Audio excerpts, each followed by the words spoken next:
Ndabasuhuje nitwa Mwami. Muri aka kanya tugiye kuganira ku ngingo ikomeye, ni ihame ryimbitse rigena agaciro k'ifaranga iryo ari ryo ryose.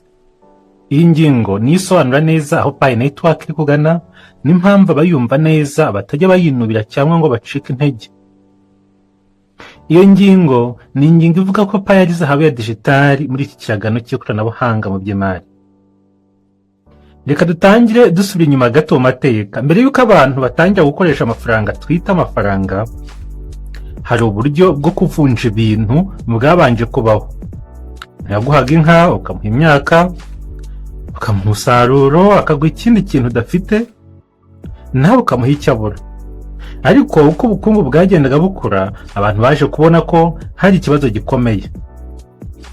Si buri gihe ibyo ufite bihuye n'ibyo ndakeneye. Aho niho zahabu yinjiye mu buzima bw'abantu.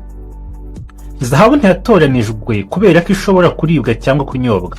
Yatoranijwe kubera ko abantu bayizeraga, kubera ko itabora, kubera ko yagumanaga agaciro, kandi kubera ko ishobora gukoreshwa mu gucuruza no kubika agaciro. Ariko ikintu cy'ingenzi cyane abantu benshi batitaho ni iki: zahabu ntiyigeze igira agaciro kubera ko yari yihishe. Yagize agaciro kubera ko yakoreshwaga. Iyo zahabu iba yarafungiranywe mu masanduka y'abami gusa, ntihigere ijya ku isoko, ntihigere ikoreshwa mu bucuruzi, ntihigere ivunjwamo ibintu bifatika, ntihari bwigere igira agaciro ku rwego rw'isi. Yabaye ingirakamaro kuko yagiye mu bucuruzi, mu kwishyura, mu kubika, mu guha abantu icyizere. Ubu noneho reka duhite duhuza ibi na Pi Network. Pi ntabwo ari ifaranga ryagenewe kuguma muri app gusa. Siko niyo kureba cyangwa kuyeni yo gutegereza igiciro. Pi yubakiwe ku gitekerezo cy'uko abantu basanzwe, batari abanyamabanki, batari ibigo bikomeye, bashobora kugira uruhare mu kubaka ubukungu bwa digitali. Ariko nanone iryo shingiro ryose ntiryagira umusaruro igihe Pi yaba idakoreshwa.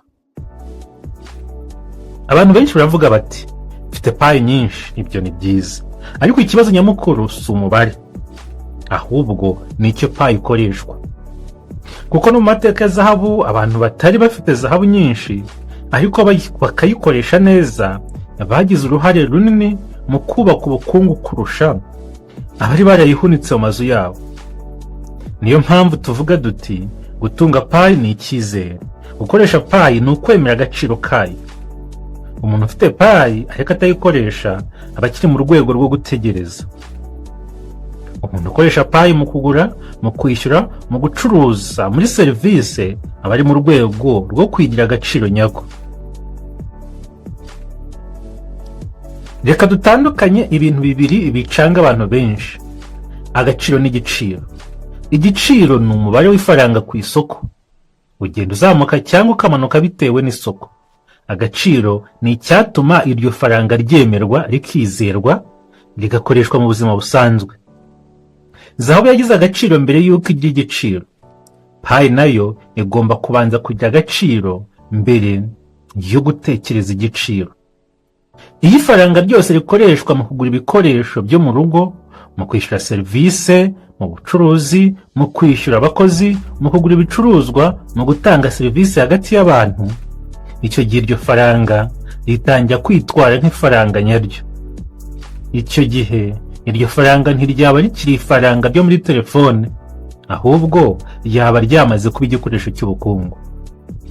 Abantu bamwe baribaza bati, ese gukoresha Pi ntibishobora kuyitesha agaciro? Iki ni ikibazo cyiza cyane. Igisubizo ni ifaranga ridakoreshwa niryo rishobora guta agaciro, si rikoreshwa. Iyo ifaranga ridakoreshwa, iyo ridahabwa umwanya mu buzima bw'abantu, ntiriguma ari igitekerezo. Niyo mpamvu tugomba guhora twibutsa ko gukoresha Pi bidakwiye kuba mu kajagari, bidakwiye kuba mu guhubuka, bidakwiye kuba mu kwiyengeriza. Gukoresha Pi mu bwenge nibyo bigira zahabu ya digitali.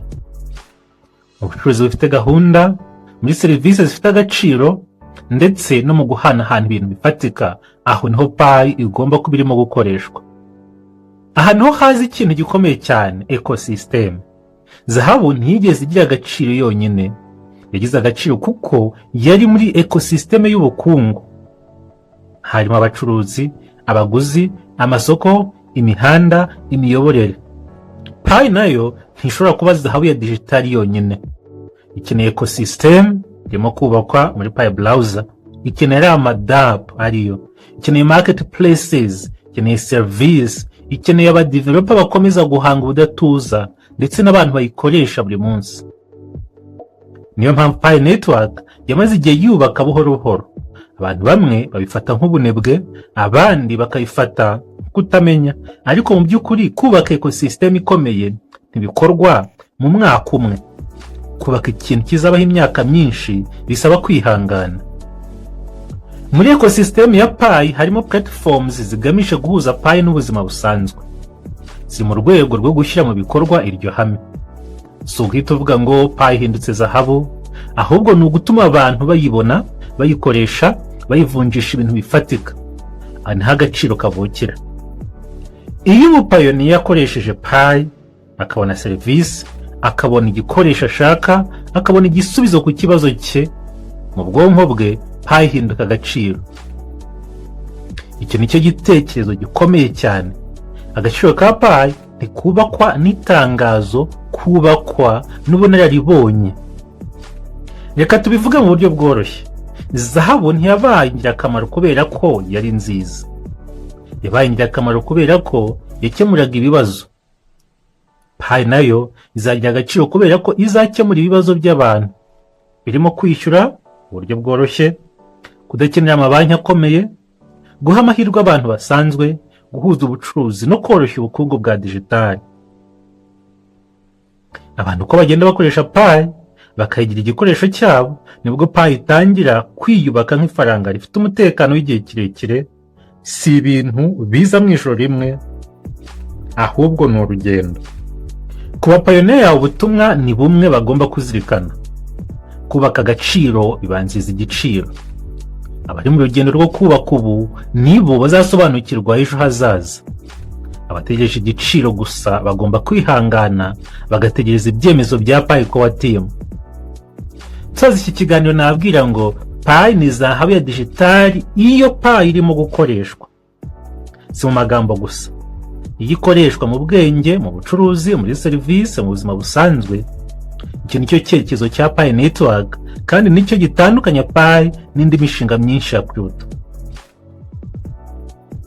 Igihe nicyo kizagenda kigaragaza byinshi, ariko ku muntu wumva neza ihame ry'ubukungu, icyerekezo kiragaragara. Pi irimo kugenda igira agaciro binyuze mu ikoreshwa, kandi aho niho zahabu ya digitali ivukira.